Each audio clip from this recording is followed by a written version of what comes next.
Hey girl, Marissa here. You are listening to the Codependent Dummy podcast.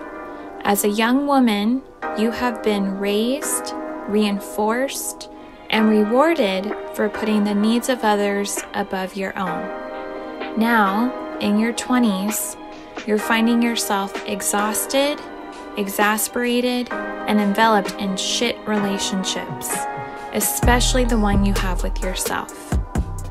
Codependency is a way of being where we put the feelings, wants, and needs of others above our own in an unconscious attempt to meet our own feelings, wants, and needs.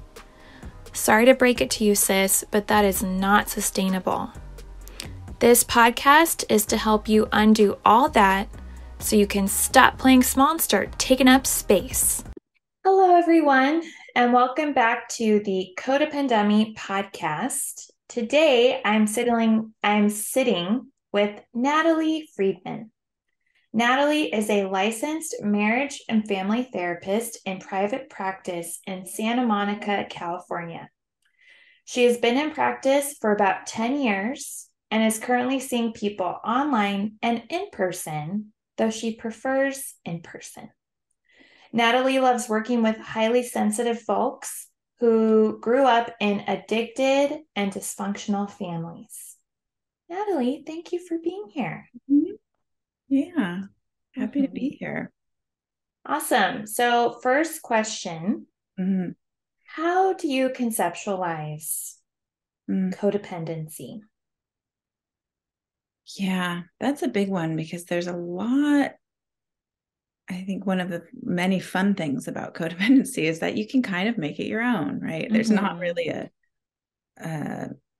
hard and fast definition for codependency. Right. And so the way that I kind of learned about it, I guess, and conceptualized it, it comes from the recovery and addiction world and the Al-Anon kind of friends and family of alcoholic world. Right. And it seems to me to be a set of behaviors that we learn in systems where we really desperately need to stay connected, and that, like most things that become problematic, they were really good strategies at one point. And depending on your own wiring, you can get really good at that, get really good at kind of abandoning yourself in the name of staying connected, because that's what we have to do as little ones. And that seems to be kind of how I see it, and how I see it show up then as we get older and then get into relationships and friendships. But really, it's amazing when you get into a relationship and you really get a beautiful view of all these really great strategies from growing up. And there's a lot of control, trying to control that doesn't really look like control, and caretaking, and those words, people pleasing, these things that they come from a good place. I don't know if that makes sense. That's kind of the way does it? Most sense. For those of you listening, I just have a bobblehead. I'm like, yep. I love this. A beautiful view of all the strategies. They, like you said, it can come up in friendships, at work, and yet in your experience, you sense they are most prominent in intimate partnerships. Yeah, I do. I mean, I've definitely had some friendships where there's been a boundarylessness. That's kind of the way that it shows up for me. Right. But really, in those love relationships where our attachment stuff gets really lit up, I think that's like where the rubber meets the road, like where you could think, oh, I'm a pretty well-adjusted human when you're single, and then you get into a relationship and it's just like chaos.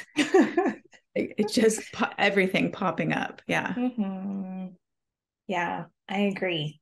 I was seemingly well adjusted until my first bout of intimate, more Mm-hmm. long-term Mm-hmm. efforts at being in a relationship. Mm-hmm. Yeah, that's kind of a neat trick. Like you just be going along in the world single and be thinking like, I got this, right? Like I've come kind of okay. And then it's just like, yeah, if you've got some history and you've got some of those traits, it just comes up like it's like just overwhelming. A lot of Mm-hmm. people end up in therapy when they realize that. Mm-hmm. My first, I had a couple stops and starts, but I remember the first time I really stuck with therapy. My therapist asked, "What brings you here?" And I said, "I am addicted Mm. to my ex-boyfriend." Yeah. Yeah. And he was already your ex. Mm-hmm. Perfect. It's already gone. Yeah. Yeah. Mm-hmm. Yeah. And rate these behaviors: controlling, people pleasing, caregiving, Mm. boundarylessness. Yeah. Mm-hmm. Yeah. I have this really clear memory of, because I would never consider myself controlling. Controlling to me looks like something else, looks like somebody very type A, or like, uh, and I had this experience with a boy, like one of my first like adult long-term boyfriend. Yeah, maybe he was the first one. And we had he was a ginger, and we had been out in the sun, and I had been really worried about his sunscreen. And it felt like a really, like, this is what you do, you care for somebody, you really want them to put on sunscreen. And he wasn't really reacting in a way that felt good to being kind of reminded over and over again to put on sunscreen. And I remember where we were standing when he said, yeah, it just kind of feels like you're mothering me. And it was I had this, it repulsed me. I thought, oh, I can Mm-hmm. totally see that. And I had this this whole realization about what I was actually doing, because I was worried that he was going to get a sunburn and that his mood was going to shift and that he was going to be unavailable to me. And there was such a terror in me about wanting to make sure that I can control my environment. And Right. it looked just like I was caretaking. It looked like I was trying to get this guy to wear sunscreen, but there was no question in my mind about why I was doing it. Now, this guy was a little bit moody and he had his own addiction stuff, which is another thing that I think we get good at getting attracted to coming from these histories. But I'll never forget that, and realizing how control can just look like just look like it makes sense, it looks like caretaking. But it's just like, Mm-hmm. I want to stay safe. I want to make sure, how do I keep my environment under my control? And I Mm-hmm. went to an Al-Anon meeting that night, I think for the first time in a long time. Well, say more about controlling, right? Mm. Codependency and covert, covert controlling, unknowing efforts Mm-hmm. to control. Because yeah, I too, I never would have described myself. And Mm-hmm. thankfully, those who I was codependent with, it took a lot before they would say controlling, right? Because I was trying to be cool and calm and Mm-hmm. flexible, Totally. give me Yeah. understanding. Mm-hmm. Mm-hmm. Yeah, it looks like that. And yeah, the control part is such a big part to it, because it's it's like if I can check in sometimes, if I'm feeling scared in a relationship or anything that's like uncomfortable, I'm usually trying to control the other person's experience. I'm usually worried about, I can't really like, this usually makes a lot more sense to me. And right at this moment, having a hard time accessing it. Is it? It's like, yeah, that need to feel in control because the other person, the connection is so important. And there's a lot of this with being with people who are addicted. Yeah, but I've kind of lost that thread of what how to conceptualize control and codependency at the moment. I'll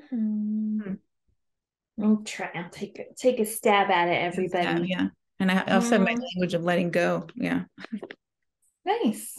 We'll get to that. So, all right, I'm codependent.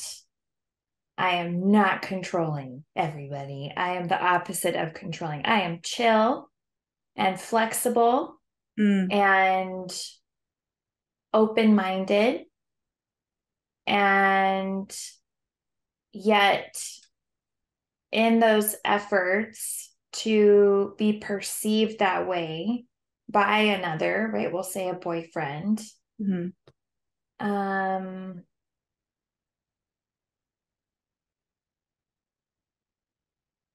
Yeah, I'm trying to think of like an actual example. Like maybe you don't take care of your needs. That's one, right? Like, yeah. And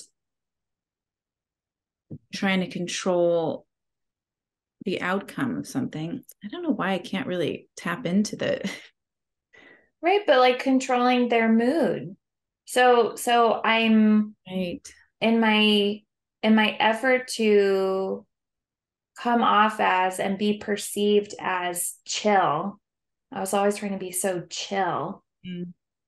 Yeah, the underlying motive is to control your mood, is to sustain your content with me.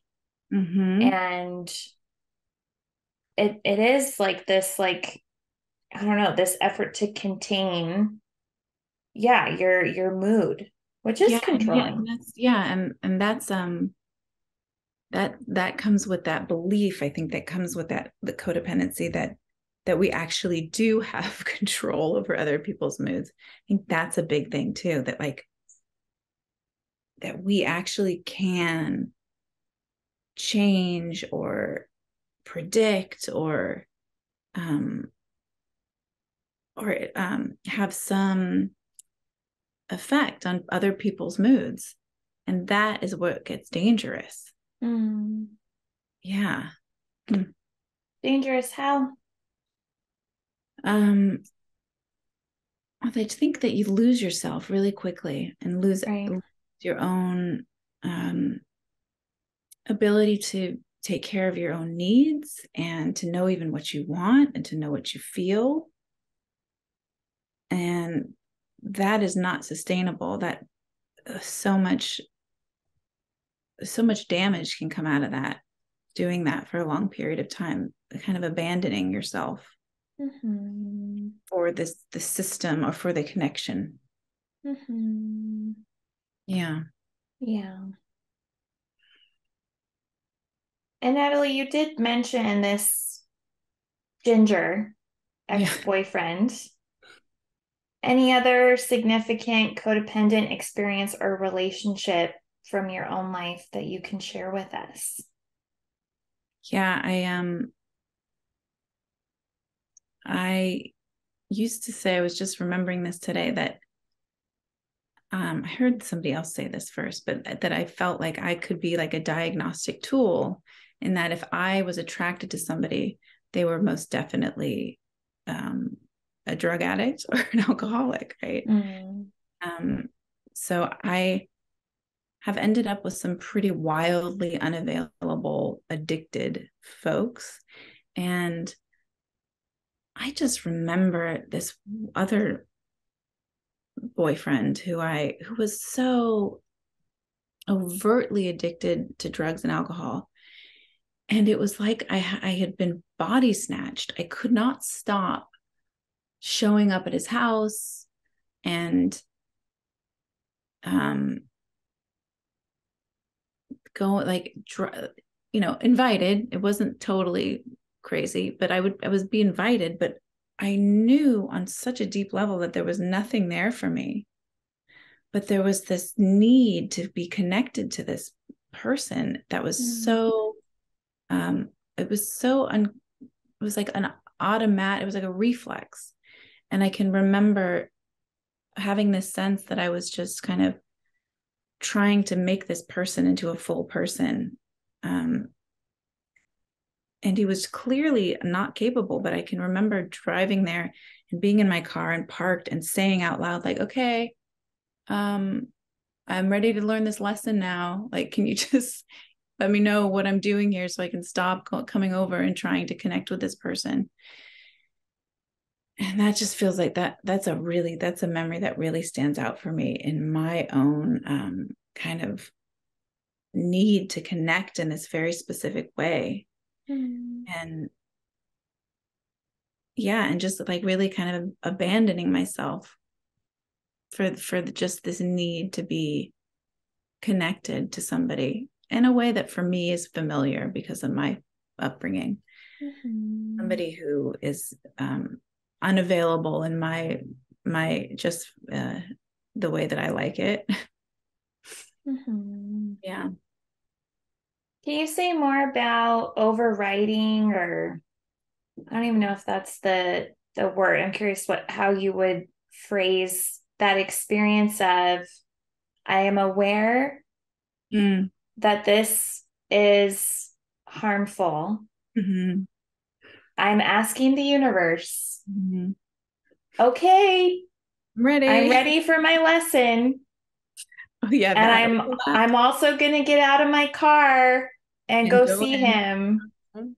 And that internal conflict.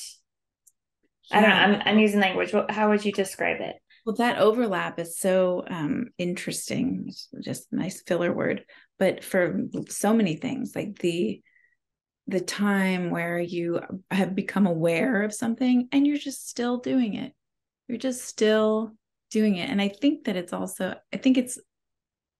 a necessary step a lot of times in any behavior we're trying to change, of just like almost like of any compulsion, really, which kind of has that flavor, this like just having a compulsion to go try and connect with unavailable people. That there is like this mind, like it's a mindfulness thing too. You start to become aware of, oh, here's what I'm really up to, but there's a lag. There's like I remember a colleague of mine said something about like the ego is like 6 months behind the psyche, or the other way around. But it's just like there's a 6-month lag when you're like, why am I still doing this? Or why does it still feel so bad? And there tends to be like a 6-month lag time. Yeah. Yeah. It is agonizing, dear listener. And also just the utmost compassion. Because I remember I've talked about this too. I had a ex who, I didn't mean to body snatch him, but he just, I mean, I'm saying that he really was a stalker. And so, he would just show up unannounced. I mistook it as romantic, and this need to be connected with him. And one time I had like hoisted this explicit boundary with him. And he took a wrecking ball and just plowed through it, showed up. And I said to him, and I've said this on the podcast before, I uttered out loud to him, I wish my dad or my therapist were here. And Mm-hmm. what I meant to convey underneath that is because they would help me get out of this, but I Mm-hmm. can't. Yeah, you can't do it, but you So let's know that you like even probably how to do it and what it would look like to do it, but you can't. let's make You out. just you just can't do that. Yep. Yeah. Mm-hmm. Yeah. Yeah. Mhm. But also we're alluding to this step zero, Mm. right? I think a common theme in my life on the podcast is it starts with awareness. Yeah, you don't have to do anything. You don't have to leave. You don't have to even make a move. Yeah. Yeah. It's like the step zero is like awareness that it's happening, not like awareness to change it. Right. Mm-hmm. Such a relief. Like, Yeah. you don't actually have to make any of the uncomfortable moves. You just have to look at it. Just be curious with it. Yeah. Mm-hmm. And say, okay, I'm ready, I'm but I'm also going in. going to leave my car and go inside and do this again. Oh, God. Mm-hmm. Like a zombie. Yeah. Yeah. Mm-hmm. Yeah. I will say, Natalie, I love your language, right? Um, your definition of codependency. You're like, oh, you get a beautiful view of Mm, all your strategies in these relationships. And you said he's wildly, wildly unavailable and mm, addicted folks. mhm. Body snatched. Oh, I'm a diagnostic tool. Yeah. I do. I That's love kind of all of this. colorful, huh? Mhm. Hmm. Yeah. All right. Well, I'm curious. You work with folks who grew up in addicted and dysfunctional families. Yeah. Can Hmm. you describe common traits and characteristics of addicted or dysfunctional families? Yeah. Let me think. I mean, I guess I think about this and specifically people who have this highly sensitive traits, which is a relatively new thing for me to be acknowledging. But this HSP, highly sensitive people, it's not a diagnosis, right? I don't really know what to call it. It's a list of other characteristics, right? Right, But neither is codependency. that's true. Yeah. Same What kind of thing. is what does HSP mean for you? Um, there's something I think particular about growing up in a family where there's chaos, and in a addicted family where there's a kind of the system is kind of got these specific kinds of markers for chaos, and the hypervigilance that can come out of that as a sensitive kid, the way that you kind of get really good at observing and mind reading and caretaking, and like these things that actually do really help make you feel safe and secure in a family where it's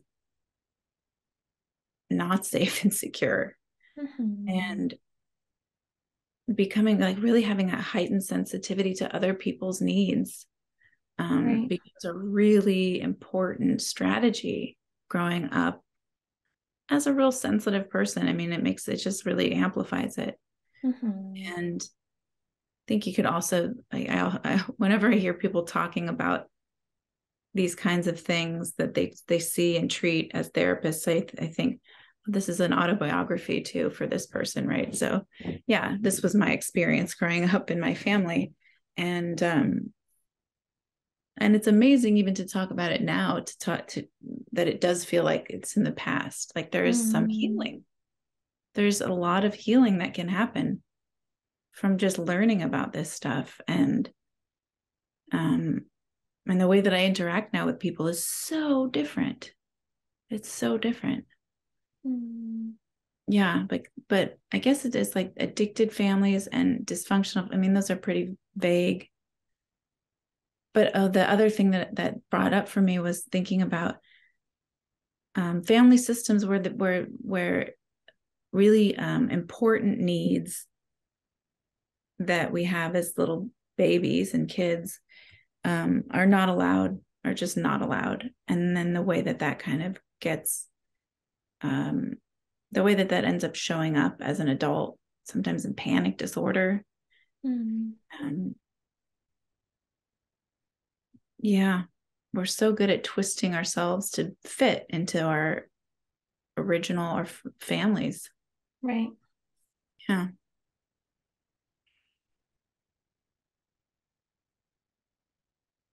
Other thoughts on the traits of families that tend to cause the twisting, right? Mm-hmm. Traits of addicted or dysfunctional families. Yeah. Parents who are preoccupied, parents who are not attuned to their kids' needs, parents, and it could be because of things that are out of their control, really, like another sibling who's sick, or one of the parents has an addiction, or there's some other kind of catastrophe that happens to the family. But a lot of times the families where there's addiction, there's just this kind of this flavor of how you learn how to interact with a caregiver who's got this, and the kinds of like boundaries that get violated and that don't exist, or that, yeah, it's I guess it's hard to say what the difference is between just like dysfunctional and addicted, you know. Mm-hmm. Yeah. Maybe they're I don't know what synonymous. functional is. Hmm? Yeah, maybe they're synonymous. Yeah. Yeah. But it Mm-hmm. also is, it's kind of assuming that there is a functional family. And I guess there is. I guess we don't see those people as much in therapy. Mm-hmm. Well, also there there is the intergenerational, we call it the intergenerational transmission, Mm. everybody, in psychobabble. Mm-hmm. But the modeling, the internalization and repetition of Mm-hmm. familial patterns. Mm-hmm. Mm-hmm. So it's so hard to have a functional family if, yeah, I would argue most are dysfunctional or are addicted, or I sense like the culture changes so much that what parents believe to be normal and healthy is no Mm-hmm. longer normal and healthy. Like Right. I know that some of my readings have talked about, my sister had her baby, about a year ago. So I don't know, we were reading books about babies and I was helping support her in uh her Parenting. studies. Yeah. And yeah, they're like, oh, never, Mm-hmm. ever comfort a crying baby. Let Is it that what they're cry. saying now? Uh-huh. No, thankfully, but yeah, let it cry. It'll get tired and sleep. Mm. Um, and yeah, now it's, oh, tend to the baby. Look the baby in the eyes. Mm-hmm. Massage the baby. Mm-hmm. Hold the baby. Like communicate to the baby that The it's word. crying, Yeah. crying is valid. It's the opposite. Mm-hmm. And so again, going back to, yeah, are functional families possible?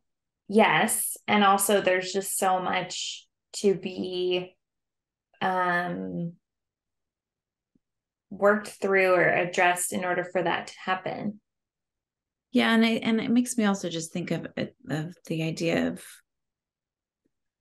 the match between, like, the attachment between the baby that comes out and what it's actually biologically wired to need, and then the kind of family it ends up being in, right? Like sometimes it's just not a great match. And put that, like, you have that going on, and then on top of that you have like a parents who are alcoholic and can't really be attuned and are preoccupied, which is the word that I keep saying. I think that's a word my dad used to use for himself.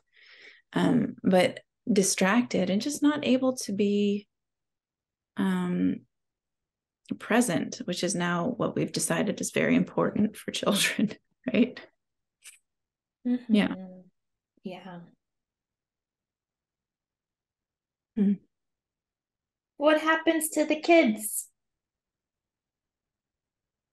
What happens to the kids when they kind of grow up, and or when they're in the family? Let's do both. Yeah. So the really resourceful kids, they come up with ways without knowing, I think, to feel safe and to feel connected to caregivers. For me, I got really good at being super sensitive to other people's needs, and that was rewarded. So it became something that I really took into my adult life. And you can't do that and be really aware of your own needs and really be like honoring your own experience if you're just like looking to take care of other people's needs. And it sounds so giving and good, and it's so not. Yeah. Yeah. And it takes learning how to be, first you have to even learn that you can feel your own feelings, that you have your own feelings. And I think that's a whole, like, the step in recovery in this way. Yeah. Yeah. So I'm hearing resourceful children come up with ways to feel safe and connected. Other thoughts on resourceful kids, or what about the unresourceful ones? Yeah. Let's see. Unresourceful ones. I mean, I think that if we're looking at it like this, that, like, I don't know, they don't end up with a lot of these strategies, but they may end up with a lot of different kinds of attachment wounds. It's all kind of psychobabbly. But yeah, I haven't thought of that, looking at it in that way, like resourceful versus unresourceful growing up like that. I think you really suffer in a different way if you can't find ways to be to feel connected to your caregivers. Yeah. Yeah. And then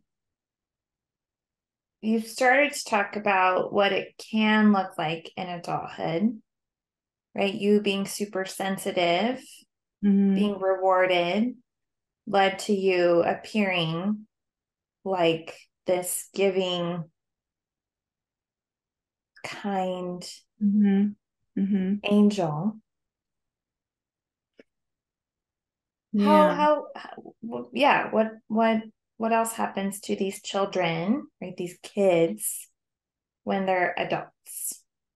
Yeah. I mean, I think that can look like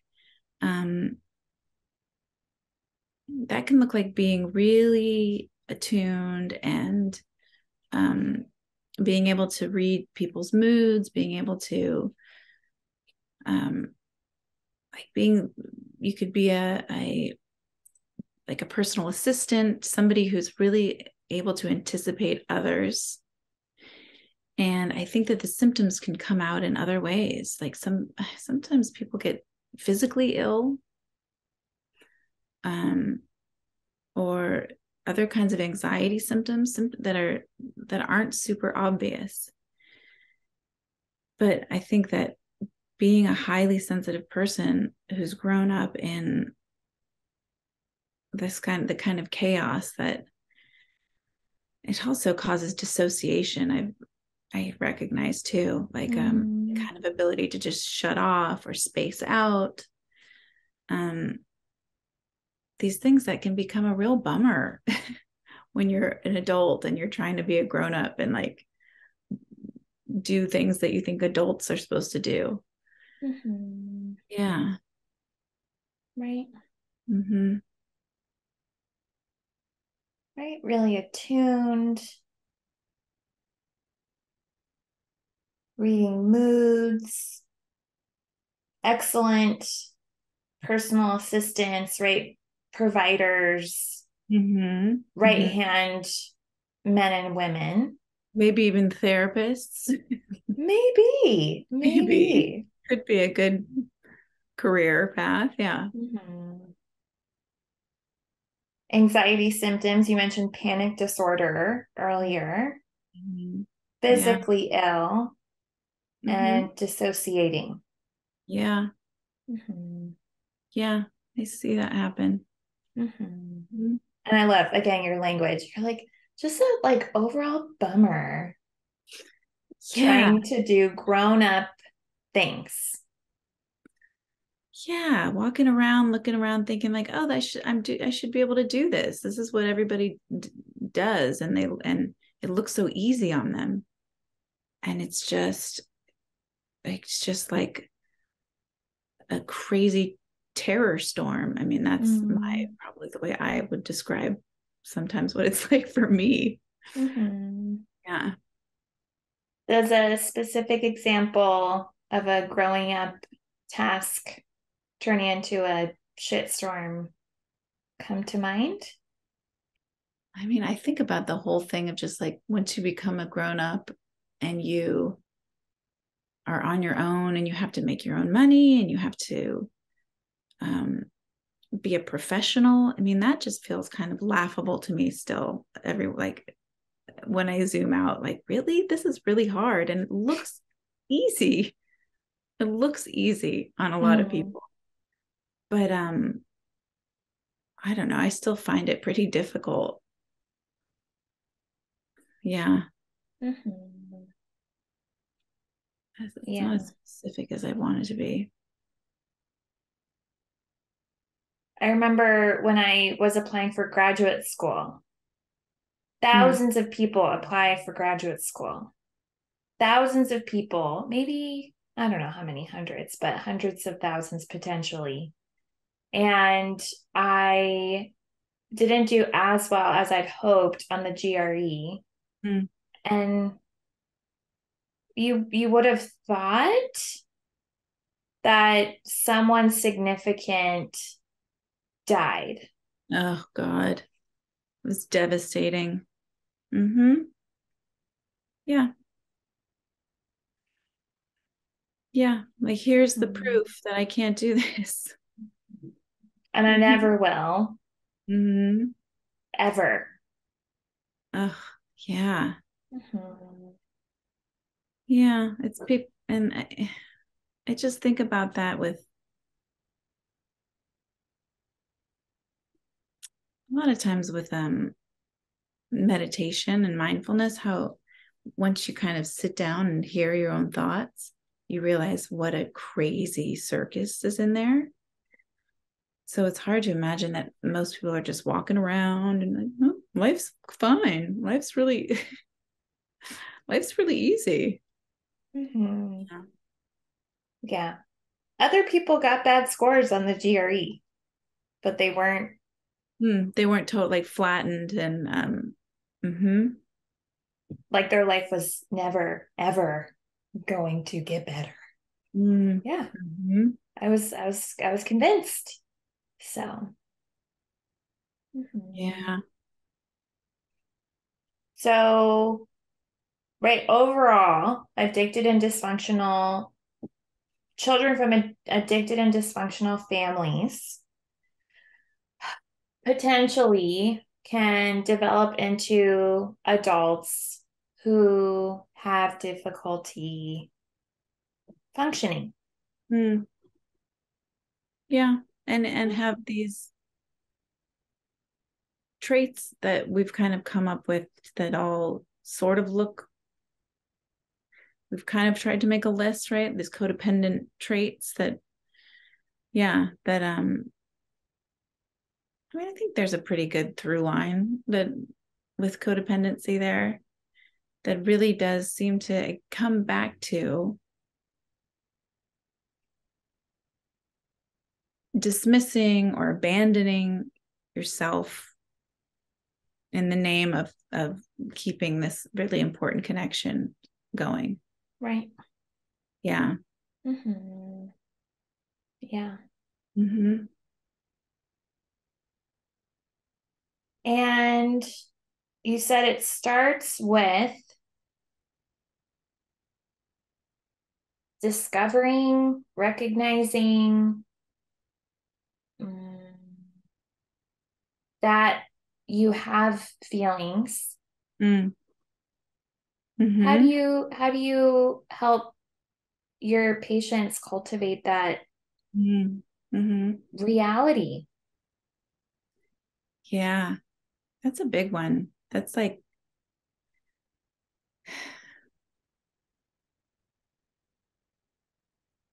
I mean, I tend to lean a little bit into the Al-Anon literature in this way because there's a lot of great literature, and the Melody Beattie literature. I mean, that's been kind of life changing. How There's, so for you? But yeah, before we get into how you help people yeah. discover they have feelings, yeah, what has the literature meant to you? Oh God. There's something definitely about, I know we've talked about this book, The Language of Letting Go, that I think I read it every day for a few years over and over again. I would read the entries, and it just kind of rewired something for me. The way that she talks about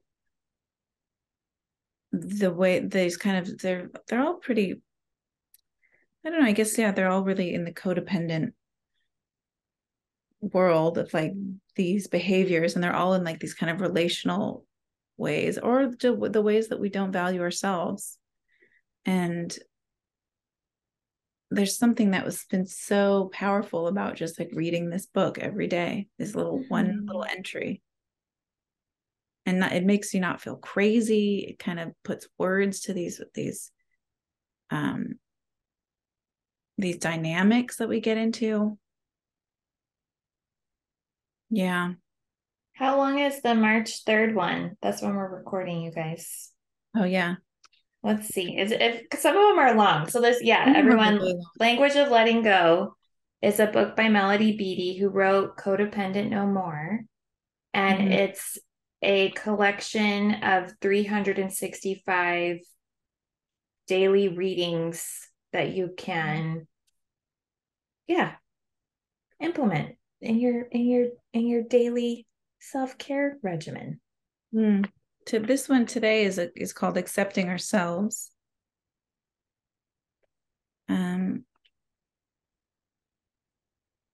You have to read it. Should I read it? It's a little under the page long. Yeah. It says, while driving one day, a woman's attention focused on the license plate of the car ahead. The license read, "Be who you are." How can I, she thought. I don't know who I am. Some of us may have felt confused when people encouraged us to be ourselves. How could we know ourselves or be who we are when for years many of us submerged ourselves in the needs of others? It still gives me chills reading this. We do have a self. We're discovering more about ourselves daily. We're learning we're deserving of love. We're learning to accept ourselves as we are for the present moment, to accept our feelings, thoughts, flaws, wants, needs, and desires. If our thoughts or feelings are confused, we accept that too. To be who we are means we accept our past, our history, exactly as is. To be ourselves means we are entitled to our opinions and beliefs for the present moment and subject to change. We accept our limitations and our strengths. To be who we are means we accept our physical selves as well as our mental, emotional, and spiritual selves. For now, being who we are in recovery means we take that acceptance one step further. We can appreciate ourselves and our history. Being who we are, loving and accepting ourselves is not a limiting attitude. Accepting and loving ourselves is how we enable growth and change. And then her little thing is, today I will be who I am. If I'm not yet certain who I am, I will affirm that I have a right to that exciting discovery. Yeah. That was a big deal for me because I didn't know that I was a separate self than my mom until I was like in my early 20s, I think. Just didn't know. Yeah. Right. So reading passages or daily passages like this helps you said, rewire, reading it over and over, right? Repetition is, there's some quote, the greatest teacher. Helps you, you said, feel not crazy. And it puts your internal chaotic world into words that you can then articulate. Organizes it. Yeah. So that's what literature Al-Anon, Melody Beattie has meant for you. And then how does that connect with helping your patients discover that they have feelings? Yeah, I mean, just starting to have this kind of conversation about what may be happening for somebody and starting to become more aware of like, oh, I've had clients where it's like, oh, maybe my mom was addicted. Maybe I did interact in that way, starting to get the awareness of that. And then I think I've been more recently, I've been using more kind of a somatic informed, which means like of the body, right? Like getting into the body and listening to the body in a way that is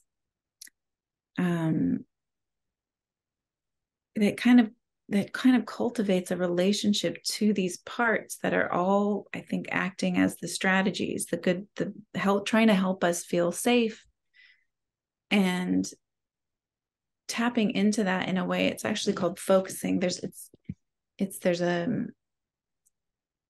a technique, or it's not really a modality, but it's called interrelationship focusing, if anyone wants to look it up. And I found it to be a really powerful way of starting to acknowledge that we have our own self and our own kind of authority in our bodies that knows what's right, knows what feels good, but that we've had to ignore it. It's been more important to ignore it for whatever reason. And we need to kind of learn how to tap back into that. Yeah. Yeah.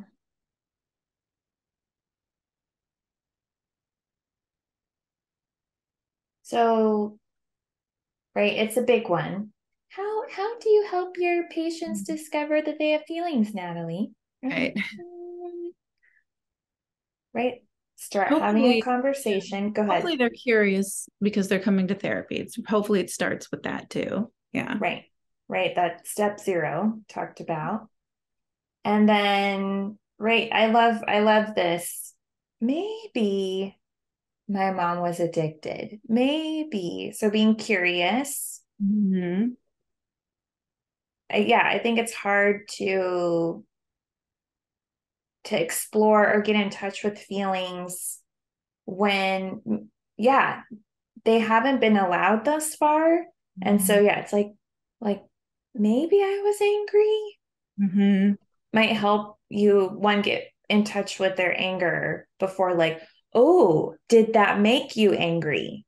It's like, Mm-hmm. oh, no, that didn't make me angry. I never get angry. What are you talking about? I'm so chill, Yeah. so chill. Mm-hmm. Right. So maybe this may be curiosity. And then you more recently have started to experience the effectiveness of somatic Mm-hmm. based interrelational focusing. Mm-hmm. Yeah. Mm-hmm. Yeah, exactly. It's Yeah. and I think that there's a lot that also happens in the relationship, in the therapy relationship, in the building that, like that kind of figuring out that you are a self in relationship to the therapist. Yeah, and all that that kind of comes up, and that you start to feel safe in a different way, and that you start to kind of notice that there's that you can experience feelings that you couldn't before because there wasn't a safe container for it. Yeah. Yeah. It's so interesting. I really try and help my patients because they preface a lot. I know I do that too. They preface and they'll say, I know this sounds bad, I love right? it when I hear I'm like, ooh, Or yeah, I know this is mean to think. uh-huh. And I'm like, it it's it's okay. I won't, and it's not about me, but still, it's like, um, I heard you say this sounds bad. Mm-hmm. What's bad about that? And then they're like, Yeah, who's well, judging you? Yeah. no, actually, like that this is really unfair. Or yeah, oh, I know this sounds petty. Right. And even look Uh, at me, like I'm just you get all their body small. language. They're like, oh God, these big scary feelings that I can't have. And Mm-hmm. so yeah, you're really starting to help your patients.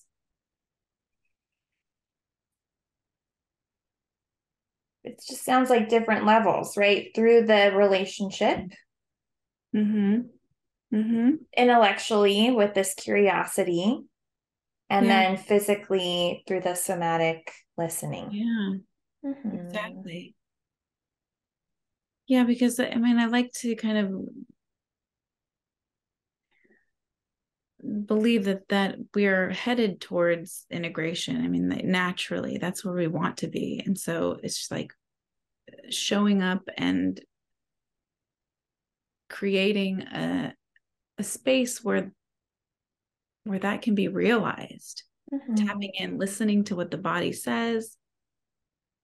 We want to feel better. We want to feel connected. It's like we just kind of have to find out how to allow it to unfold. Yeah. Mm-hmm. Yeah. All right. Well, I'm so sorry, everyone, but I have to end this. Mm-hmm. If people are resonating, if they're curious about interrelationship focusing, where can people find you, Natalie? You can find me by just looking up natalietherapy.com, which is probably the quickest way to do it. And if you're in the LA Santa Monica area and you want to do in person, that's really what I'd like to get back to. I think especially for highly sensitive folks, there's something about being in person and sharing a space that's really important. Mm-hmm. But I'm also available for virtual. Yeah. Mm-hmm. Mm-hmm. All right. Well, I will put a link to that in the show notes. Okay. And thank you for coming on Thank for you this so much. conversation. Yeah. Mm-hmm. All right, everybody. We'll see you next week. Hey, girl. It's Marissa again. I'm not like a regular podcaster. I'm a cool podcaster, right? Thank you for listening and staying till the end. You can find me on Instagram at Therapy with Marissa. Email me, marissa@codependummy.com. Check out codependummy.com for more information on the show. And baby girl, a subscribe, rating, and review would be much appreciated. Till next time, I want you to remember, if you are feeling unseen, I see you. If you are feeling unheard, I hear you. And if you think that you don't matter, know that you matter to me. I want you to go out there so you can stop playing small and start taking up space, you dummy. And now, the disclaimer. Girl, this is not therapy and I am not your therapist. This podcast is designed to provide accurate and authoritative information in regards to the subject matter covered.